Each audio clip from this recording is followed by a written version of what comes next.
Okay, so we're recording. Hi, Jane. How you doing? I'm good, thank you. How are you? Good. Yeah, not too bad at all. Yeah, been running ragged with this new dog of ours, but never mind. I'm sure. Yeah. Oh, it's a new dog. Well, yeah, new for us, 2-year-old border collie that's never had any sort of formal training was basically rejected as possibly becoming a farm dog. Oh. In fact, I wonder where he is now. Oh, there he is, lying over there in the corner. And how's the training going?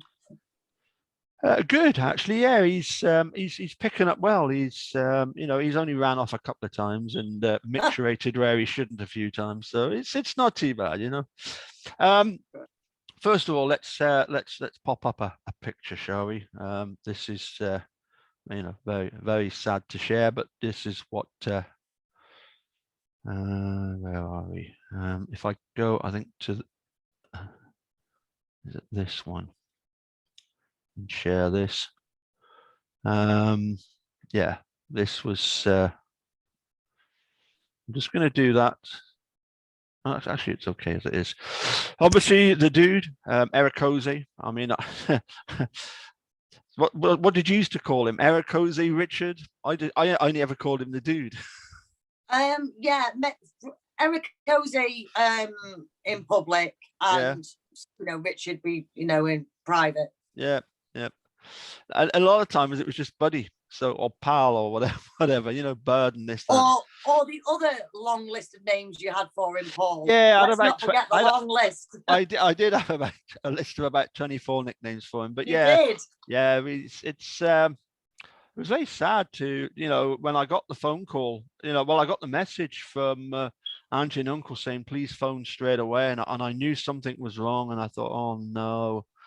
And then when I heard the news, it was terrible. But I can remember exactly what I was doing, exactly where I was sat when you messaged us all to tell us. It was, I can remember it vividly. Yep. Exactly how I felt. It was tragic. Yep. So he's got this advocacy foundation that Mark Hodinett and Auntie and Uncle set up. And rather than doing another mammothon this year, I mean, we did the Justice Rally last year, didn't we? Did we? We did. I don't think we had a mammothon, did we? We had one the year before and the year before that. Yeah, we did a mammothon last year. All right. We did the mammothon before. Yeah. We obviously did the Justice Rally online because of COVID, because we couldn't. That was it. We couldn't have the rally. That's right, in Manitok. Yeah, absolutely. Yeah. So I thought it would be, well, we got together, thought it would be a good idea to do a mini mammothon, if you like, but mini mammothon, it's a bit of a title. It's a bit of a mouthful. Right. So we've come up with the keep talking till they're walking. We'll get that in a minute. But yeah, there's the dude. And what I, as a lot of you will know, it was my daughter who actually first asked me about the documentary Making a Murderer. Had I heard of Manitok? Had I heard of Stephen Avery? No. Well, his nephew confessed. Very good, excellent. So let's move on. No, Dad, you need to watch this. Do I? Oh, okay. and then when she came back from college, she'd got the Netflix account, and she popped her Netflix account into the TV and insisted that me and my wife sit and watch Making a Murderer, and I couldn't believe it. I just could not believe what I was watching. Did you binge watch it, Paul, or did you? Yes. Originally, we were only going to watch one episode. I think we watched the first 5. Maybe the first 7. So this was from maybe 7 o'clock in the evening till the early hours of the morning. Right. And then the next 3 the next day. It was As I say, I was one of these ones. I don't think I meant to binge watch it, but once I'd started, I just couldn't. I couldn't stop watching it. I had to see it through. Yep. I must admit, I'm watching it and I'm thinking, so when are we going to get some proper science in this? When are we going to get people come along and say, oh, no, this to use the dude expression, this cannot abide. You cannot Absolutely. carry on like this. You cannot have Ken Kratz doing that ridiculous press conference. You know, you cannot be, you know, asking Brendan Dassey, you know, come on, something with the head, you know, what happened to the head, you know? Well, we cut her hair. It's like, for goodness sakes, you know, anybody can see how ridiculous that was. Anyway, sorry. So there's our order of service. I wanted to share this. This was the actual order of service back in. It was actually the very end of August when the service was. August, yeah. Yep. I think I might need to stop sharing and reshare the screen. So I'm just going to do this very quickly. Yeah, there we go. So that was the picture that Emily drew. Can you see that okay? Yeah. Okay. Fantastic. So yeah, so we've got like a logo, if you like, which everybody can obviously use to spread the news that on the 25th of this month we'll have a mini marathon. Keep talking till they're walking. It was a name that was sort of punted about until I think, well, I don't think it was. It was definitely Sharon Sunshine that kind of nailed it. Keep talking till they're walking. Yeah. And the subheading came up with by Mark Hodinett. It really matters. Yeah. Which was absolutely, which was good. Okay. So a mini marathon, going for 12 hours. In terms of, well, let's go with the UK times first of all. So this is on Sunday the 25th, but it actually then goes into early Monday morning. So 3 o'clock in the afternoon UK time, going to 3 in the morning. In Australia, that's starting at midnight on the Sunday, going till 12 noon on the Monday, all because as far as Central Standard Time, I'll get it right in a minute, in America, that'll be from 9 o'clock in the morning on Sunday till 9 o'clock in the evening on the Sunday. So as I say, we've got 12-hour slots. Now, when we did Marathon in the past, it was like 3 hours that we were going sometimes, you know, it's quite a long time. So, you know, cutting it down to 12 hours, that's perfect. And I just wanted to share with everybody the, I think the last marathon was 48 hours, wasn't it? Yeah, both of them were. Yeah. Yeah, so that's right. Yeah. Just want to share this with everybody. If we go back to this one, share that. No, it's this one here. You know, I must point out that just over a year ago, you know, the UK went into lockdown and everybody started using Zoom. Just over 12 months later, I've caught up with everybody else. You know, most people are quite impressed that I'm only a year behind. So keep talking till they're walking. I've been on Zoom. I've never hosted. Right. Okay. It works pretty well. So basically, the 12 hours will be divided into obviously 12-hour-long spots. And you know, for me, we're all one big community. So it's like, you know, this all comes under the heading of keep talking till they're walking. So we'll have hosts. These are the hosts in their various studios. So if you could just run through our hosts for us. Studio 1 is?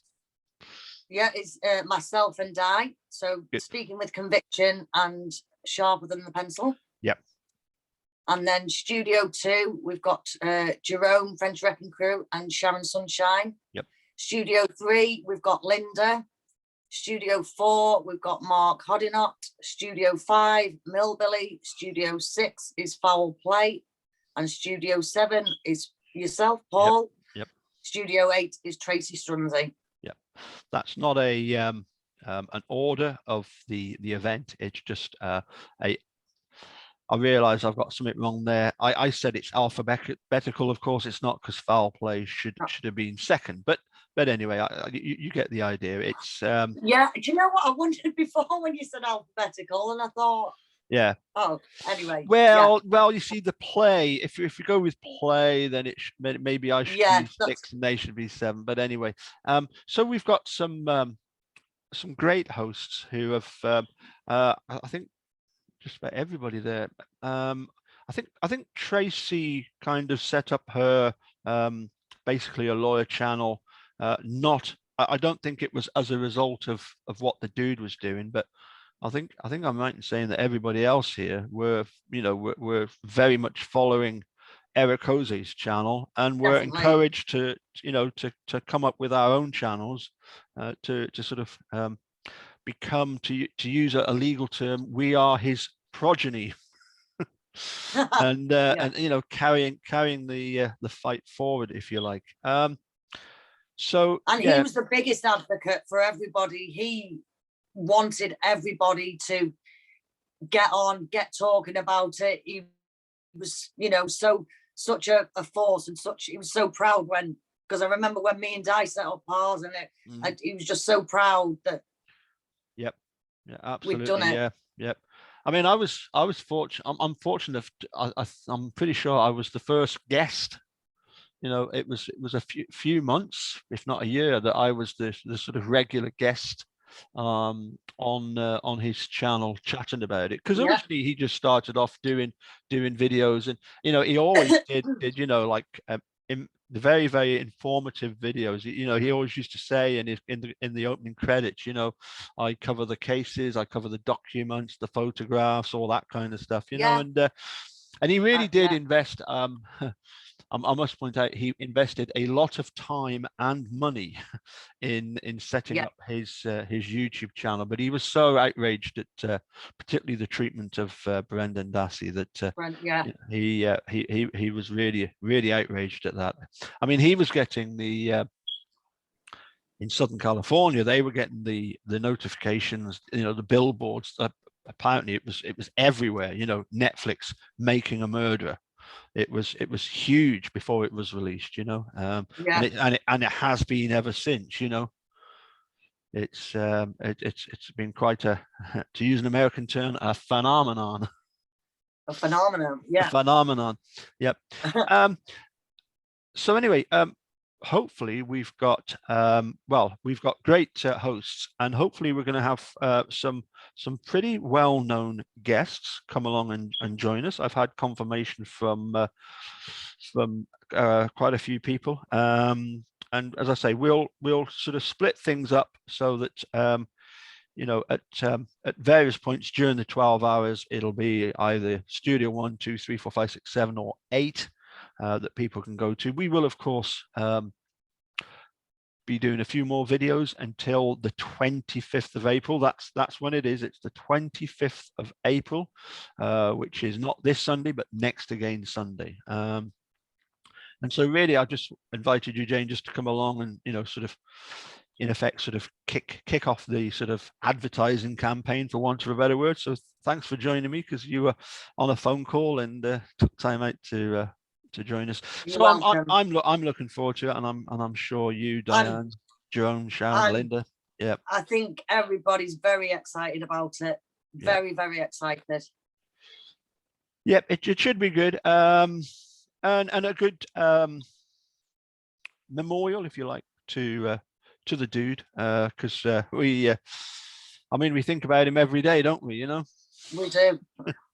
Yeah. It's really strange not having him to sort of, sometimes to phone up and leave a message, and sometimes to poke a bit of fun at something, and but it was always done in the greatest possible of fun, but many a time it was very, very serious. And I'm hoping that we will be looking at various aspects of the cases that the dude was interested in, not just making a murderer, but also Eagle Nation cycles, and also the Daniel Holtzclaw case. Daniel Holtzclaw, yeah. Yeah.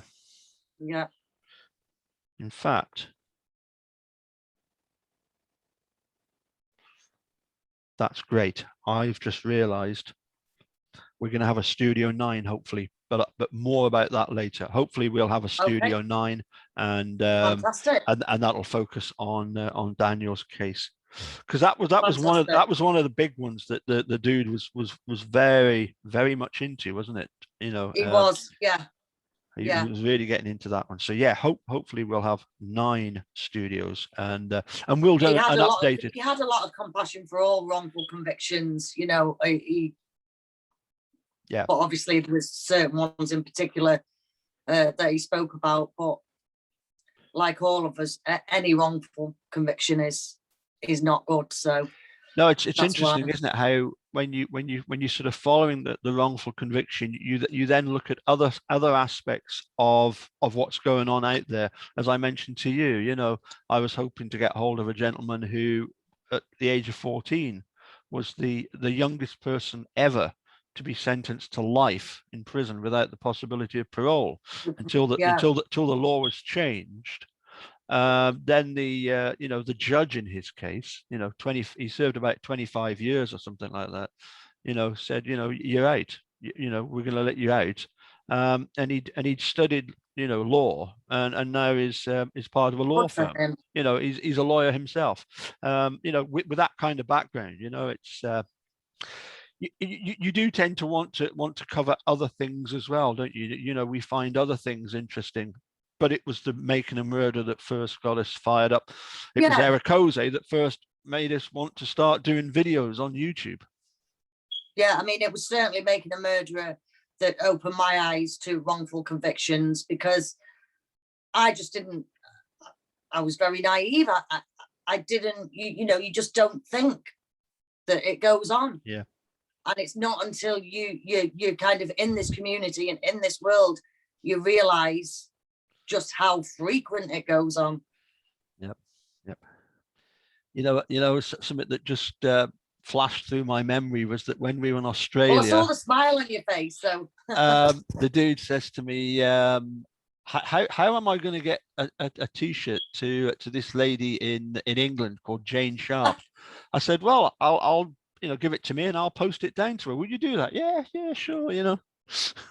Yeah, that would be the control question T-shirt. I mean, he kept talking about it. He kept talking about you, the fact that you'd ordered one of these control question T-shirts. So, you know, the improved one that he came up with. He was, I tell you, he was so worried that the T-shirt was going to be about Captain Crunch being either British or American.